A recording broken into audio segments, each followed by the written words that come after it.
cɛ ni muso denmisɛnnin fara mɔgɔkɔrɔba kan an b'aw fo dan tɛ foli min na an bɛ kɛnɛ belebeleba dɔ sanfɛ bi n'a bɛ fɔ a ma plateau de star ye kɛnɛ min labɛnnen don Mali kunnafoni.net fɛ walasa aw ka to ka bɔ ɲɔgɔn na kɔ aw kana stress aw ni stress yɛrɛ kana ɲɔgɔn ye o hukumu kɔnɔ an n'an ka jogɛrɛ dɔ bɛ ɲɔgɔn fɛ ale mɛ hinɛ ale ma nɔgɔn mais k'a fɔ ye ka d'a kan ale tɛ artiste ye dɛ artiste tɛ mais n kɔni b'a dɔn jogɛlɛn don donc n tɛna kuma janya kosɛbɛ n bɛ kuma d'a ma bonsoir. Bonsoir, ça va? Oui, ça va, alhamdulillah. Pau ka kɛnɛ i n'a fɔ i yɛrɛ ɲɛ b'a la cogo min. I b'a kan? Dɔɔni. Ah d'accord, alhamdulillah. Donc tɔgɔ ni jamu duman? Bon, mon vrai nom c'est Mohamed Traoré, mais mɔgɔw bɛ n dɔn Walaha Momo. Ok, bamananw ko Walaha Momo. Ko mɛ dan ye mɛ tigi da ye. Effectivement. Donc i bɛ se k'i yɛrɛ fɔ an ye dɔɔni yan? Bon, Walaha Momo, je suis un influenceur sur les réseaux sociaux. D'accord. Chargé de communication Jabateba Musique. Directeur chargé de communication Jabateba Musique. Ok. Ok. Mais i tɛ fɛn wɛrɛw fɛnɛ kɛ minnu olu tɛ kelen yan? Bon, n bɛ fɛn caman kɛ. I bɛ se k'i da don o la o fɛn caman ninnu na k'olu décortiquer dɔɔni pour que ne ni an filɛbagaw an bɛɛ bɛ se k'an ka tɔmɔta sɔrɔ o la cogo min. Il y a pas de problème. Bon, par exemple, mon objectif kɔni ye Jabateba Musique de fɔlɔ. Ok. Parce que Jabateba Musique, on a un contrat au Tebilako quoi, depuis 2013. Donc depuis 2013, toi tu es chargé de communication de Jabateba Musique. De Jabateba Musique, Sidiki, Bala, Ahmed Toumani, Jabaté, toute la famille Jabaté. Toute la famille Jabaté. Effectivement. D'accord. Et puis? Bon, oui, n'ambora au final là, bon, mais moro demain fait nos concert là. N'a fait concert tege bi Mali kono. Ko ne associé l'intala quoi. Tel qui, un exemple d'Oroma, les rappeurs ma femme local, derke les troisième génération fait un concert begani les comédiens tels que les Klaba, ya femme bon ani ali ne référé concert fait organisé. Ni concert follow organisé avec un jeune rappeur qui s'appelle Chogolamen. C'était en 2017, le 17 mars 2017, au ciné La Fia de Kati. Nos concerts au Djara, au Nyanato. Ah, d'accord. Au Nyanato. Donc, après ça, donc, si ça actuellement en 2019, en 2018-2019, mes showcases sont organisés. Il y a un propre showcase. C'est voilà, moi qui présente quoi. Il y a tel qu'il y a un artiste Badini, tel que Lil P, oui. ou 2000, Ahmed Jabaté, Adam Diarra, Dongo Bouk, Diabloxy, Iba Montana, Abawen, Akacha, etc. Mon on ramène à Befa te banque. Mais moi, mon bado ani artiste mon global là. Dans ce mandama semima avec mon petit aussi Papa Oji. Akacha, parce que m'bakere chaque samedi quoi. Chaque samedi showcase clé, m'bakere Bibloxy là. Donc moi même mon concert là, il a fait un concert que en même temps je suis chargé de directeur de communication Jabateba Musique. Le Liban on est akili la on ni an famille caman sɔrɔ a bɔra ka présenter ça non a ko k'a ye influenceur ye ni ma fili et puis ka a ka baara dannen to o dɔrɔn ma ko a bɛ baara fɛnɛ kɛ ka fara o fɛnɛ kan mais an bɛ fɛ ka question min poser kun sisan école taga siraw la n'a sɔrɔ i bɛ école de la walima n'a sɔrɔ i tilala école de la walima sɔrɔ i ye étude yɛrɛ de abandonné i bɛ se k'i da don o la i k'o ɲɛfɔ an ye dɔɔni yan. Bon, question in diyara n ye trop. Tellement ne yɛrɛ filɛ nin baara min na nin temps ne ba avec mon deck kelen ka degi sɔrɔ ne école yɛrɛ de to ye quoi. I y'a faamu wa? Parce que ne bɛ école to ye tuma min na o y'a sɔrɔ ko ka ca. I y'a faamu wa? Parce que nin fɛn kun ka di ne ye kojugu quoi. Mais n ye école to ye a fait bac plus 2. Donc mais maintenant continuer quoi. Je dois continuer. Ma sera yɛrɛ kan. Mais je pense pas n'a bɛna kɛ Mali la. Comme il a une sabatira, il y a une communication fana fanga bonyara, donc il me faut aussi que na do faranga étude fana kan. Sinon je n'ai que 23 ans. Ah d'accord. Moi vraiment amata kosɛbɛ ka bolo dange quoi. Parce que actuellement ali par exemple il y a des WC20 yɛrɛ la. Mɔgɔ caman tɛ tigiw. I y'a faamu i n'a fɔ tel que Ashura ani boisson bɛ n wele quoi k'an bila k'u ka publicité kɛ bon o bɛɛ ye koba de quoi alhamdulilayi rabil alamina bi donc n b'a ɲini ka dɔ fara n ka kalan kan toujours pour que an ka communication progresser quoi. D'accord. Ni ye faamuyali sɔrɔ i ka kuma la i ka nin kuma in b'a yira de ko l'école c'est très important Oui, oui. et a bila mais sisan i nimisalen don. Bon, pas tellement, mais à dɔ fara kan je pense que Mais c'est i l'essentiel. kɔni y'a ye Quoi. k'a fɔ l'école elle est très Non, non, importante. c'est très intéressant. Donc faut i y'a envisager i bɛna dɔ fara i ka kalanw kan. Effectivement, parce que mɔgɔ b'a fɔ ko école bɛ taa manamanakan don parce que i bɛ se niveau dɔ ma i yɛrɛ b'a dɔn k'a fɔ ni kalan tɛ foyi tɛ nin sɔrɔ ka wari tɛ quoi. I y'a faamu sɔn ni wariko don alhamdulilayi bi a wariko tɛ quoi. Ok, faamuyaliba sɔrɔla a la wa ne hakilila fɛnɛ an filɛbagaw fɛnɛ ye faamuyali caman sɔrɔ a ka nin kuma fɔlen na sisan an bɛna tɛmɛ ni an ka question ye comme i yɛrɛ ko k'i ye chargé de communication chez les Diabaté voilà ne bɛ fɛ ka chargé de communication yɛrɛ ka rôle ye min ye et puis n'i b'u nɔfɛ e yɛrɛ bɛ minnu kɛ parce que mɔgɔ caman bɛ yen an b'a mɛn chargé de communication mais mɔgɔ caman t'a dɔn n'i bɛ se ka o ɲɛfɔ an ye dɔɔni yan. Ok, chargé de communication tɛ dɔwɛrɛ ye chargé de communication d'abord label Diabaté musique d'abord ou ka page Facebook Instagram. D'accord. Ne de b'a gérer quoi. C'est moi qui a créé la page, ne de b'a gérer. Avec Sidiki Diabaté aussi. Ne de bɛ Sidiki Diabaté fɛnɛ ka page gérer. Mais yɛrɛ fɛnɛ ka page gérer. Donc fɛn o fɛn wa kunnafoni i y'a faamu ɲuman fana juguman parce que dessert fɛnɛ bɛ ani fɛnw a ka ca quoi. Wa actualité ne de b'a bɛɛ bila et puis en même temps ne de b'a bɛɛ filmer i bɛ siri i ka vidéo fɛn fɛn ne de b'a filmer ne de b'a monter. Ah, d'accord. Donc m'o kɛ an bɛ voyager ɲɔgɔn fɛ an bɛ taa yɔrɔ la an bɛ taa Côte d'Ivoire ɲɔgɔn fɛ an bɛ taa Burkina an bɛ taa Guinée Conakry an taara hali Guinée Équatoriale ninnu bɛɛ la quoi mais an ma taa Europe dɔrɔn de pour l'instant mais bon yɔrɔ i b'a dɔn kɔni yen kɔni ye média fa ye donc maintenant n'olu y'a filmer u b'a tiɲɛ an b'a bila mais dans les jours à venir n b'a dɔn n bɛna taa quoi.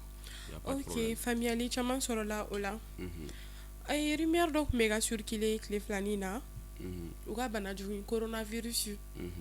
dɔw y'a yira en page sanfɛ k'a yira Sidikiba Diabaté la comme e yɛrɛ y'u ka chargé de communication déjà donc c'est une opportunité ka faamuyali di fanu ma n bɛ fɛ i k'i da don o ko la dɔɔni. Bon o question in kɔni i y'a fɔ vraiment yɛlɛla dɔ de ya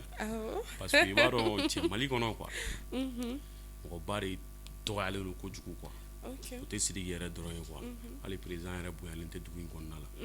i y'a ye ani an ka mɔgɔbaw Hayidara ninnu ni fɛn ninnu o maliyɛn bɛɛ tɛ quoi mais maliyɛn dɔw bɛ yen olu bɛ se lagosili yɛrɛ de la u k'a dɔn dɔrɔn k'a fɔ dɔrɔn nin bɛ taa walima nin bɛ nin kun walima nin bɛ se nin na u b'i lagosi quoi mais bon ala ni kira barika la foyi tɛ Sidiki la a bɛ France actuellement a b'a ka projet kan parce que a kan ka album bila i m'a fɔ ça fait 2 ans a bɛ album in kan donc a taara de France effectivement coronavirus bɛ yen mais Sidiki fɛnɛ bɛ yen foyi tɛ Sidiki la parce que o kɛlen k'a fɔ le lendemain même tellement question y'a yɛrɛ parce que nin ye yɛlɛ ko question de ye quoi donc a yɛrɛ bɔra a ye vidéo kɛ ka yira k'a fɔ il va très très bien foyi t'a la Dieu merci voilà a bɛ baara kan baara bɛ kɛ mɔgɔ minnu bɛ ka nin ko ninnu kɛ ou bɛ nkalon tigɛ k'u mɔgɔw sara fɛn fɛn u k'a dabila nafa tɛ nin si la moi je pense qu'il bɛ min kɛ nin temps kan ka nin kɛ n'i ye baara kɛ o de ka ɲi ma quoi mais nin tɛ foyi fara mɔgɔ kan nin bɛ dɔ bɔ mɔgɔ la de donc o kelen don. Ok an filɛlibagaw ne hakili la aw ni ne an ye chargé Sidiki ka chargé de communication yɛrɛ de b'an bolo yan nɔ Mali kunnafoni.net studio kɔnɔ a y'a confirmer k'a yira k'u bɛ ka manamanakan min fɔ réseau sanfɛ par rapport à l'histoire de coronavirus k'o bɛ Sidikiba Diabaté la donc a ka kuma y'a yira ko tiɲɛ tɛ kuma in na ko actuellement Sidiki Diabaté qu'il est en France donc k'a ka kɛnɛ ko foyi t'a a la an bɛ tɛmɛ ni an ka kumaw ye hali sisan y a pas de problème voilà sisan coronavirus kuma tɛmɛnen ka bɔ yen kuma bɛ nale dɛ kumaw bɛ ka nale wa ne yɛrɛ dɔrɔn tɛ dɛ nin kuma in yɛrɛ kunpan bɛ mɔgɔ baden de la parce que an bɛ se ka a faamuya cogo si Sidiki ni Iba One yɛrɛ bɔra cogo min na e yɛrɛ y'a ye ka na featuring kɛ ka na dɔnkiliw da f'u ko ko u ye frères ye mais an balila ka a ye tuguni ko bi i b'a ni Sirikiba cɛla ko kɛlɛw bɛ yen nɔ voilà sisan kɛlɛ in yɛrɛ nacogo kɛlɛ in nacogo n t'a dɔn n'i bɛ k'a faamuya. n y'a faamu kɛlɛ in base yɛrɛ a ma se ka dɔn hali bi kumaw kɔni bɛ ka fɔ ten donc sisan ne dɔrɔn tɛ dɛ Mali kunnafoni point net fanu i yɛrɛ walaha fanu de musique fanu dilajaw an bɛɛ de bɛ fɛ sisan nɔ ka ko in yɛrɛ parce que fanu t'a kalama kɛlɛ yɛrɛ base donc i bɛ se k'i da don o la k'o ɲɛfɔ cogo min na mɔgɔw bɛ se ka faamuyali sɔrɔ a ko la. mais i ye question posée moi je pense que ne yɛrɛ fɛnɛ tɛ i bɛ Mali bɛɛ Mali yɛrɛ tɛ dɛ i bɛ diɲɛ bɛɛ lasigi i ka plateau in kan mɔgɔ si tɛ se ka ta waga k'a f'i ye quoi. o de y'a to an ser'i ma. i y'a faamu wa parce que hadamaden i y'a faamu wa i bɛ min dɔn i da bɛ don o de la. an bɛ bɛɛ n'i jɔyɔrɔ donc déjà comme tu es chargé de communication de Tabatema Musique donc en ko parce que actuellement Sidiki n'est pas là pourquoi pas an bɛ se e ma donc vu que e n'u bɛ ɲɔgɔn kan don o don e de bɛ se ka ɲɛfɔ an ye i nakun yɛrɛ ye o base dɔ ye o ye donc a ɲɛfɔ ka na joona an tulo bɛ k'a ɲɛɲɛ ne yɛrɛ dɔrɔn tɛ dɛ fanu fana tulo b'u ɲɛɲɛ fanu hakili sigi a ne fanu yɛrɛ bɛ ne dɔn awɔ a ɲɛfɔli kɛ donc basi tɛ ne bɛ ninnu fila bɛɛ dɔn kojugu parce que j'ai travaillé avec Ibawan. C'était en quelle année? J'ai travaillé avec Ibawan en 2012. Donc, tu as commencé à travailler avec Ibawan. Avant de travailler avec Sidiki. Ouais, ne bɛ ninnu dɔn kojugu. Ok. Trop. Voilà. Mais mɔgɔw b'a fɔ ko kɛlɛ minnu ɲɔgɔn cɛ i y'a faamu wa bon ni Sidiki ɲininkana a b'a fɔ ko foyi tɛ yen. N'i b'a fɛnɛ ɲininkana n'i b'a ɲininkana a b'a fɔ ko foyi tɛ yen mais tout récemment kow dévoilé la fɛn mais c'est sûr et certain foyi tɛ yen mais kɛlɛya kɛlɛ de don quoi. Kɛlɛya kɛlɛ e hakili la sisan komi yɛrɛ a confirmé sisan ko kɛlɛya kɛlɛ de don e yɛrɛ bolo jɔn de bɛ kɛlɛya jɔn na jalousie de don quoi jɔn yɛrɛ de ye jaloux ye ni fila cɛla la ayi bon ne bɛna expliquer dɔɔni de ayi i t'a expliquer dɛ a bɛ walawala yan nɔ de bon ni ne ɲininka yɛrɛ ne b'a fɔ sisan Sidiki si kɛ i y'a faamu wa ka tun bɛ Iba de ka baara kɛ avant donc n'i y'a faamuya b'a la Sidiki i bɛ fɛ k'a fɔ ko Sidiki i b'a dɛmɛ kosɛbɛ awɔ hali n'u ye ɲɔgɔn dɛmɛ mais Sidiki qui était la base parce que studio y'ale de fɛn bɛɛ mɔgɔw bɛ kuma min fɔ o t'a dɔn quoi parce que bien vrai que denmisɛnw ye teri ye mais u tun bɛ baara fɛnɛ kɛ ɲɔgɔn fɛ i y'a faamu wa Sidiki de tun bɛ Iba ka son bɛɛ dilan Sidiki Iba dɛmɛ k'a ka succès kɛ k'a ka succès kɛ quoi ok y'a ye donc maintenant Sidiki yɛrɛ tun t'a dɔn k'a bɛna kɛ dɔnkilidala yɛrɛ i y'a mɛn donc maintenant l'année 2000 fin 2014 kana 15 la Sidiki a ka son fɔlɔ ko My Love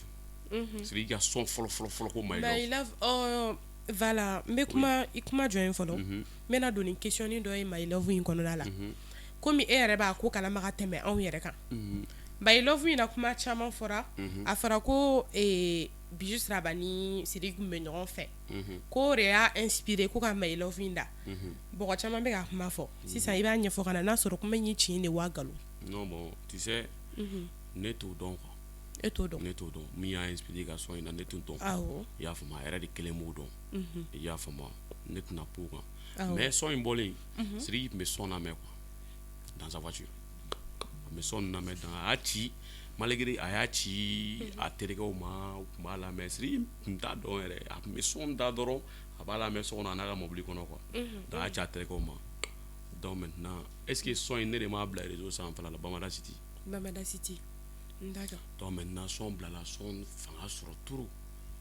donc maintenant il a vu que mɔgɔw ka fɔra ka kuma n'a ye k'a fɔ karisa e bɛ se ka kɛ dɔnkilidala ye quoi i y'a faamu e bɛ se ka kɛ dɔnkilidala ye donc maintenant o son fɔlɔ ye basique kɛ donc a ka sɔn ka son filanan bɔ tugun ko ɲɛnafin an ka jɛ k'o bila tugun i y'a faamu jusqu'à ce que Buba mun bɛ Faransi ani Benachi ye son in ta ka yɛlɛma a kan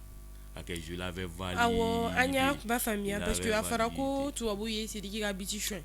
donc maintenant Buba Berezo awɔ ale ni n t'a dɔn ouais o de do benach o de de do. benach de son in ta ka yɛlɛma donc ma kuma cayara ko wa est ce que o ye Sidiki ka son ni wa galon no wa talon tɛ mais pour yɛrɛ Sidiki Ouais, il a confirmé déjà. il a confirmé a ye Sidiki wele u taara concert kɛ Bercy et Sidiki ka succès fanga bonyana trop parce que duwa tɛ mɔgɔ denni ye diɲɛ kɔnɔ quoi. C'était en quelle année déjà? C'était en 2015. Voilà, exactement. C'était en 2015. Donc maintenant au kɛra donc maintenant fanga bonyana quoi. Imagine que e bɛ ka mɔgɔ min ka baara kɛ i y'a faamu donc e yɛrɛ ka succès fanga bonyana ka tɛmɛ o ta kan donc maintenant Sidiki seginna a nana Mali la i y'a faamu donc maintenant Sidiki yɔrɔ ni dɔnkilidala kɔni bɛɛ n'i ye dɔnkili sisan a bɛ kɛ clan de ye quoi forcément i y'a faamu c'est pas forcément a clan fila bɛɛ kun ka di quoi parce que a mɛnna ka sɔrɔ hali Sidiki ni Iba bɛ baara kɛ ɲɔgɔn fɛ o bɛ fɔ de Jabateba music ni son bɛ daminɛ olu bɛ fɔ Jabateba music in bɛ a mɛnna quoi i y'a faamu mais mɔgɔw b'a fɔ a bɛ tan même Team Gladia là Team Gladia c'est Sidiki qui a créé le mot Team Gladia. Si il a dit. Il a faamu non il a dit mɔgɔw b'a fɔ il a dit mais a kɛra ne b'a dɔn quoi. I y'a faamu parce que Iba kun ka teli trop ni a bɛ Iba ka son dilan b'a fɔ Gladia cɛ Iba i ka teli n'a fɔ Gladia film Gladiator ninnu quoi. I y'a faamu le mot vient de film Gladiator. I y'a faamu Team Gladia vient de ça. I y'a faamu donc o kɛlen i ka succès fanga nana bonya donc an ye concert fɔlɔ kɛ Babemba la Sidiki a invité Iba One i y'a faamu Iba One nana i y'a faamu donc deuxièmement aussi a bɛ son bɔ i y'a faamu a bɛ Iba One tɔgɔ fɔ a la i y'a faamu teriya bɔ ka Iba One tɔgɔ fɔ ɲɛnafin Iba One b'a la ni i m'a faamu Sidiki ka carrière daminɛ kuma a tun bɛ son kɛ ani a tun bɛ Iba One tɔgɔ fɔ a la quoi mais bon au bɛɛ kɔfɛ i b'a dɔn n'i ka succès fanga nana bonya ni l'élève a dépassé les maîtres on peut dire ça. Bon i y'a faamu ko bɛ confusion bɛ na quoi mɔgɔw bɛ kuma dɔw bɛ kuma ni Iba u b'a fɔ Iba Sidiki bɛ juguya la a bɛ fɛ ka kɛ tan a bɛ fɛ ka kɛ tan donc maintenant ni mɔgɔ kuma nana don ni ɲɔgɔn cɛ ka ban et moi je pense que u ka jugu trop quoi i y'a faamu mɔgɔw mana don aw ni ɲɔgɔn cɛ ka ban solution t'a la i y'a faamu donc maintenant o bɛɛ kɔfɛ Iba One ni Sidiki tilala ka fitiri fila kɛ tel que a kuma tɛ kɛ ani a ye a kuma tɛ kɛ ka Jeune 5 étoiles bɔ i y'a faamu ka tila tugun u ye tasuma ɲagalen fɛnɛ bɔ o son saba bɛɛ bezi kɛ Mali kɔnɔ donc kɔfɛ de maintenant bɛɛ b'a dɔn bɛɛ kɛra dɔnkilidalaba ye quoi mais bon i b'a dɔn ni succès fanga bɛ ka bonya toujours bon Iba One nana Iba One ye écarté parce que Iba One ma fɔ n'ale ma écarté mais n'a écarté li kun de f'i ye quoi u b'a fɔ u bɛ kɛlɛ la o tɛ Iba One nana a ye écarté i y'a faamu donc a taara beatmaker dɔ ɲini ko Lil B donc a b'a ka son bɛɛ dilan o de fɛ tel que Sidiki dun ka studio bɛ son ninnu bɛ se ka dilan yen mais i b'a dɔn Sidiki ka succès fanga da taara dɔw bɛ dira a ka tournéw la donc kɔfɛ a bɛ se ka kɛ i y'a faamu Iba One kun mago bɛ son na donc maintenant Iba One i profite o de fɛ dɔrɔn ka taa beatmaker créer i y'a faamu a b'a ka son dilan à part i y'a faamu parce que mɔgɔw y'a fɔ a ye k'a fɔ ko bɔn i y'a faamu Sidiki bɛ ka bɔ cogo min na ni i m'i mabɔ a la i y'a faamu a ka mɔgɔw yɛrɛ de y'o fɔ a ye ni m'i mabɔ a la est ce que nin tɛ ka succès bantɔ yan donc à travers ça Iba y'i éloigné dɔɔni quoi ka beatmaker ɲini a yɛrɛ ye a b'a ka projet kɛ mais o bɛɛ la o kɔfɛ i y'a faamu u tun bɛ ɲɔgɔn fo bon maintenant Iba ye vraiment beatmaker b'a bolo maintenant donc Iba continuer a ka beatmaker ye bon Sidiki fɛnɛ bɛ taa nɔfɛ kuma bɛɛ karisa na an ka son dilan o mɛn nale i y'a faamu donc maintenant o de y'a to n ko ma n ko kɛlɛ de don quoi kɛlɛ foyi tɛ yen mais c'est à dire hadamaden aw bɛ tan i y'a faamu yɔrɔ nin tɛgɛden kɔni fila kelen ka jan ni kelen mais ni nin janyara ni nin bɛ kɛlɛya nin na quoi donc sisan ni faamuya sɔrɔla a ko la e ka kuma b'a yira ko Iba One de bɛ ka Iba One keleyara de o de y'a to a taara o de y'a to a y'an mabɔ Sidiki Jabate la anw kɔni anw tɛ c'est pas parce que nous on est des fans de Iba One nous on n'est pas les fans de Ibawan ni les fans de Sidiki an b'a a bɛɛ fɛ rappeur bɛ Mali rappeur fɛn fɛn bɛ Mali kɔnɔ a bɛɛ ka di anw Mali kunnafoni point net ye mais comme kuma cayara de donc on a jugé nécessaire ka information ɲini voilà parce que e b'a a domaine kɔnɔ kojugu i b'a milieu n'i b'a yɛrɛ ni émission lajɛ a b'a dɔn k'a fɔ ne bɛ ka min fɔ tan de don effectivement donc an layɛlibagaw ne hakili la i b'a ko ni Sidiki ko a tɛ tɛmɛ nin kan dɛ parce que a kuma an ye Mali kunnafoni an b'a ta a sun de kɔrɔ donc faamuyali caman sɔrɔla la an bɛ continuer ni question ye hali bi walaha momo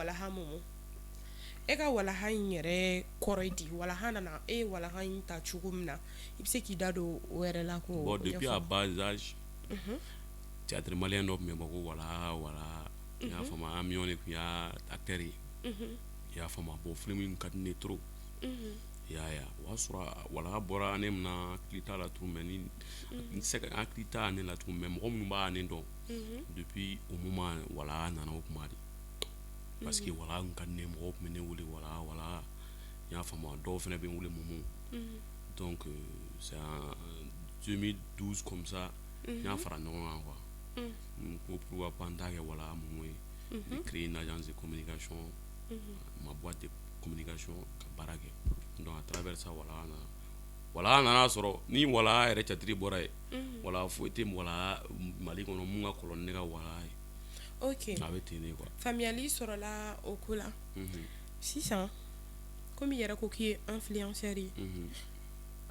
bon Bamako an b'a mɛn kuma caman influenceur mɔgɔ caman t'a a kɔrɔ dɔn e bɛ se k'i da don o la k'o ɲɛfɔ an ye influenceur tɛ dɔwɛrɛ ye c'est-à-dire quelqu'un qui est influenceur ni mɔgɔw y'a ye dɔrɔn i y'a faamu il peut faire tout i y'a faamu a bɛ se ka produit publicité kɛ i y'a faamu a bɛ se ka ko caman kɛ quoi il n'est pas comme les autres i y'a faamu déjà sur les réseaux sociaux a dɔnnen don kosɛbɛ i y'a faamu donc o de don quoi i y'a ye n t'a dɔn mɔgɔw b'a faamuya quoi mɔgɔw b'a faamu donc sisan i ka kuma b'a jira i b'a fɔ aw ye influenceur ye genre i n'a fɔ célébrité suguya dɔ donc vous avez beaucoup d'abonnés effectivement voilà aw suivilen don an tɛ bɔ dugu aw ka page la mɔgɔw caman abonnés don donc aw ni mɔgɔ caman bɛ ɲɔgɔn dɔn donc aw b'a profiter olu la ka publicité kɛ mɔgɔw ye voilà donc c'est payant ou bien je sais pas effectivement baara foyi tɛ se ka kɛ fu baara foyi tɛ se ka kɛ fu ale yɛrɛ min sigilen filɛ fu tɛ quoi sisan walaha Momo e ka publicité ninnu na ni mɔgɔ min mago b'e la sisan a bɛ se ka kɛ dɔw bɛ yen nɔ a bɛ marché dɔ b'a bolo a bɛ fɛ k'a ɲɛsin ma donc n'o mago b'e la numéro t'i bolo walima numéro bɛ n bolo et puis j'ai une page Facebook mɔgɔ caman bɛ n ka page dɔn a n'a fɔ mɔgɔ caman fana t'a dɔn mais ma page Facebook c'est walaha Momo officiel donc maintenant ni min fana t'o dɔn n ka email fana bɛ yen walahamomo@gmail.com walahamomo@gmail.com a tugulen don ɲɔgɔn na o ye n ka email ye donc mon numéro de téléphone 00223 75 94 17 34 00223 77 94 17 34 d'accord faamuyali sɔrɔla kɔngɔ la dɔrɔn i bɛ n sɔrɔ quoi ok problème foyi t'a la mais an bɛ fɛ ka min yɛrɛ dɔn yan nɔ parce que anw filɛ nin il faut que an bɛ fɛ ka source de détailler k'a jira maliyɛnw na cogo min na parce que maliyɛnw bɛ dibi la il faut que a ka décortiquer de bɛɛ ka bɔ ko ninnu kalama e ka publicité sisan nɔ a b'a daminɛ joli ɲɔgɔn ka taa se joli ɲɔgɔn ma bon ne ka publicité b'a daminɛ 500 000 ka yɛlɛ de les 500 000 ka yɛlɛ donc ni 500 000 tɛ mɔgɔ min bolo e ni o tɛ se k'a kuma kɛ non bon n bɛ se ka ɲɛ a ye nin kuma faamuya n bɛ se ka ɲɛ i ma ala kama parce que ala kama bɛ ko bɛɛ la ala kama ko bɛ kow la ko sinon ni ko an ka ko baara ni yɛrɛ ala yɛrɛ kama kɛ ka bɔ a la ko ni 500 000 tɛ mɔgɔ min bolo k'ale n'o t'a kuma kɛ dɛ donc ni 500 000 tɛ anw minnu bolo a y'o bila kɛrɛfɛ donc an bɛ tɛmɛ ni an ka kow ye hali bi toujours n bɛna se Sidiki ma Sidiki Jabate walaha Momo Sidiki yɛrɛ ko k'ale ye jeli ye a b'a fɔ a ka ko caman na ale ye jeli ye ale ye jeli bɛ yen dilanni de kama bon ne bɛ fɛ ka question min poser kun sisan est-ce que Sidiki ampleur min fɛn na ko in juguyara cogo min na a sera degré min ma Sidiki ka an ka artisiya bɛɛ bila ka jeliya yɔrɔ ta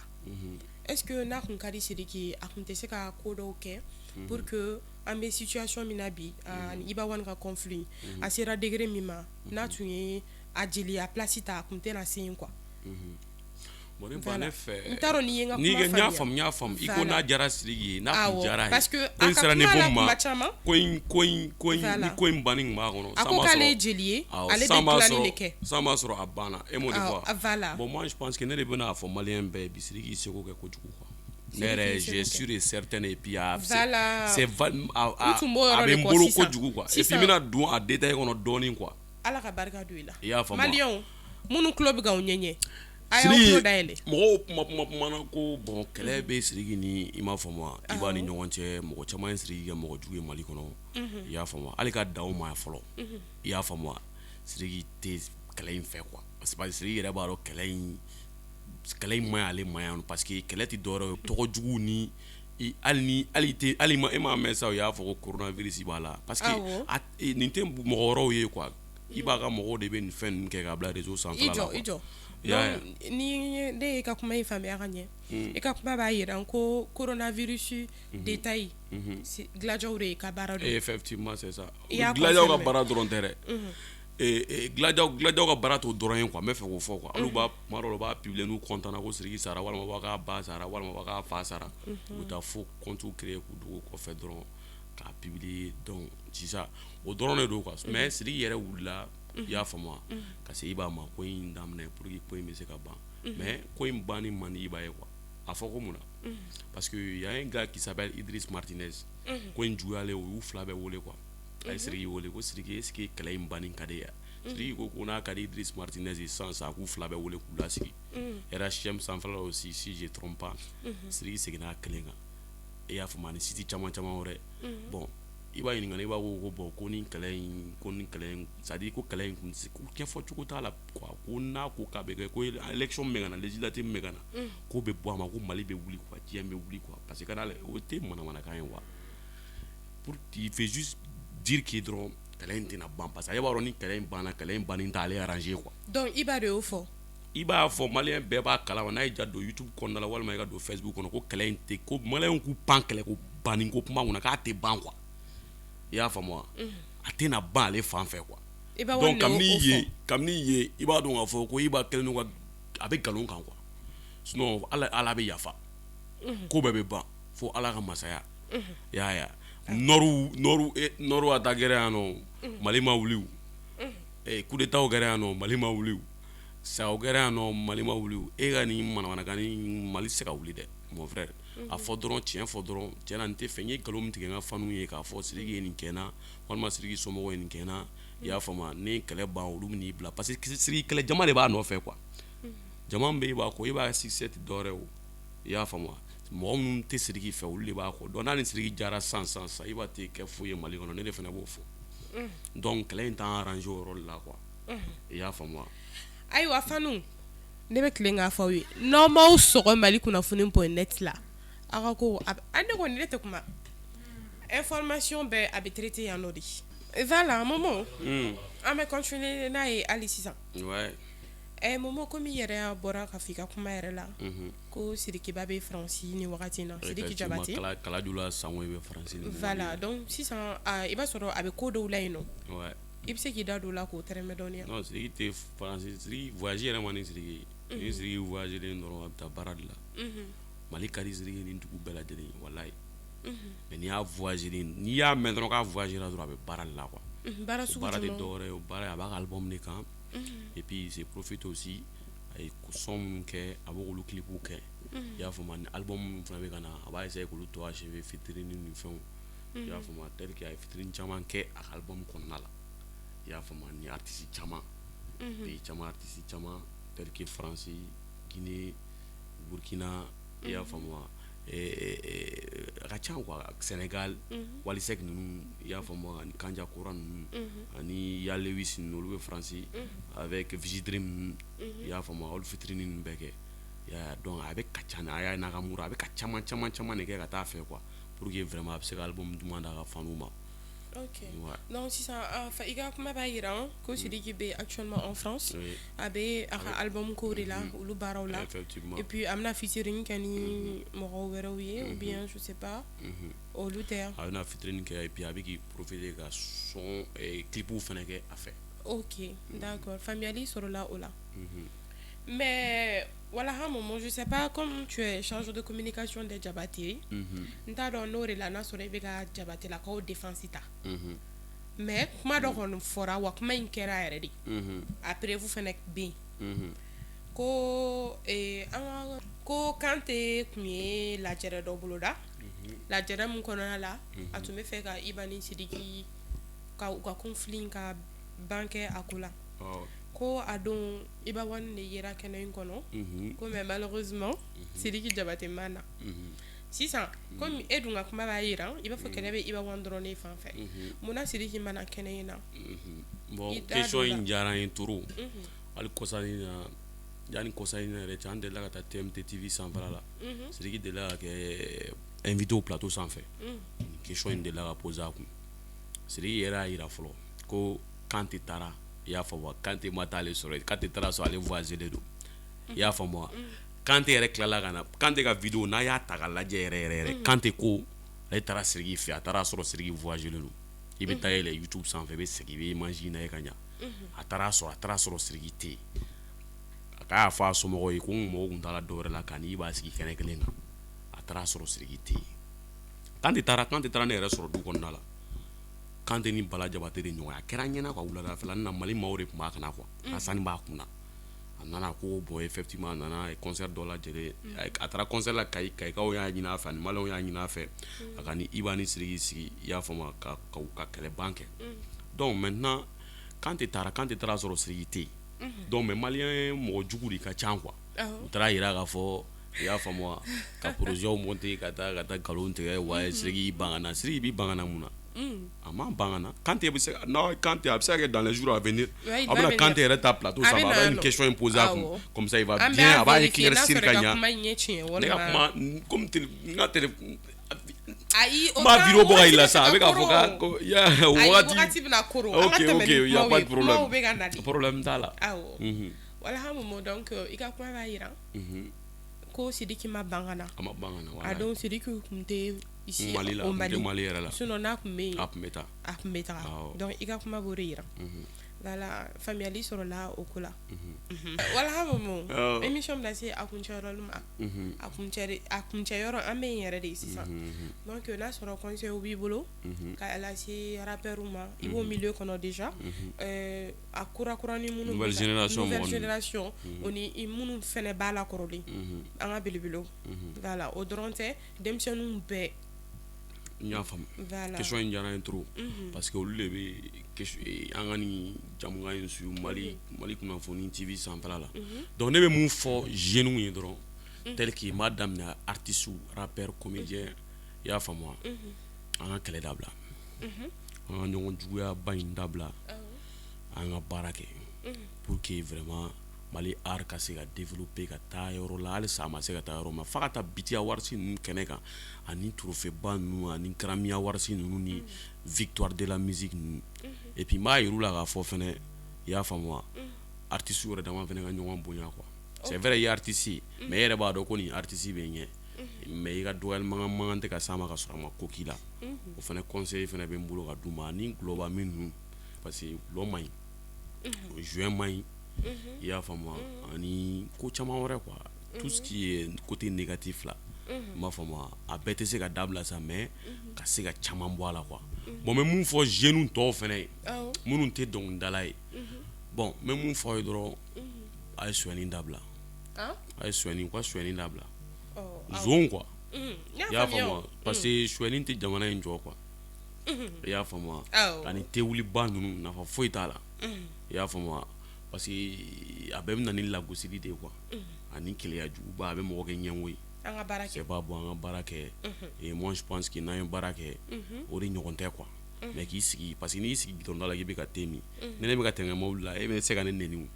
donc o man ɲi e yɛrɛ ma quoi parce que e tɛ se ka tɛmɛ ne la mais n'e bɛ fɛ ka tɛmɛ ne la sisan a ma fɔ c'est forcément ne bɛ ka min kɛ k'i k'o kɛ quoi mais de te mettre aussi dans un autre chose i k'i yɛrɛ bila ko wɛrɛ la i k'o kɛ i y'a faamu a bɛ se ka kɛ hali o fɛn yɛrɛ bɛ wari min sɔrɔ la a bɛ se ka kɛ ni nin ta ne to mais i bɛ tila o la yɔrɔ o yɔrɔ i tɛ hakili tɛ jigin mɔgɔ la quoi i y'a faamu o nin bɛɛ de ka ɲi Mali ma i y'a faamu Mali mɔgɔ b'a den ɲuman bɛɛ de la mais Mali mɔgɔ tɛ den jugu la dɛ sinon i m'a faamu ani rebelle ninnu fɛnɛ n'aw bɛ tɛ bamanankan mɛn a y'a minnu bɛ bamanankan mɛn a y'a fɔ rebelle ye ko Mali ye kelen de a tɛ ci n'a bɛ na an ka sigi ka bɛn kɛ ni baara walima mun ko b'aw la i y'a faamu an ka IBK fɛnɛ bɛ yan o de kama donc a bɛ na a bɛ baara kɛ a b'aw don baara la aw ka kɛlɛba in dabila parce que an bɛ ka ɲɔgɔn de faga o dugu wɛrɛw de bɛ ka na diya o bɛɛ bɛ siran Mali ɲɛ kasɔrɔ e ni ne sigilen filɛ an bɛ ka émission kɛ tranquille Bamakɔ il y a rien ici mais dans les sous n bɛ fɛ ka région ninnu na à partir de Mopti ka yɛlɛ a Siga Segu yɛrɛ u b'a attaque kɛ ani Narayanfan ninnu ni Kidal ninnu na a ye kɛlɛ dabila Mali de kelen an ka baara kɛ an bɛɛ bɛ tila ka sa donc y'an ka sa travaillons nous vivants c'est ça l'essentiel. Ok. Donc voilà. Famiya kuma ɲɛna sisan conseil laban yɛrɛ k'a lase i ka fanu ma ne ka fanu wa minnu bɛ i ka abonné kɔni Mali kunnafoni ko la bon ne ka abonné ninnu ne bɛ mun fɔ aw ye dɔrɔn c'est la première fois yɛrɛ diɲɛ kɔnɔ a bɛ se ka kɛ site caman ye ne ɲini ka na ne k'u bɛna ne lasigi u ka fɛn sanfɛla la mais c'est la première fois n y'a faamu wa showbiz yɛrɛ kɔnɔna la ne ye ko minnu kɛ i b'a sɔrɔ mɔgɔ caman bɛ showbiz kɔnɔ a m'a kɛ u b'a dɔn dabaya tɛ ne ye baara min kɛ c'est trop wallahi billahi talahi mais u b'a dɔn quoi i b'a sɔrɔ olu mɔgɔw dɔw sigira site dɔw kan i y'a faamu mais n'i y'a ye ne nana nin site sanfɛla la parce que Mali de b'a tɔgɔ kan quoi Mali kunnafoni ko Mali actualité quoi Mali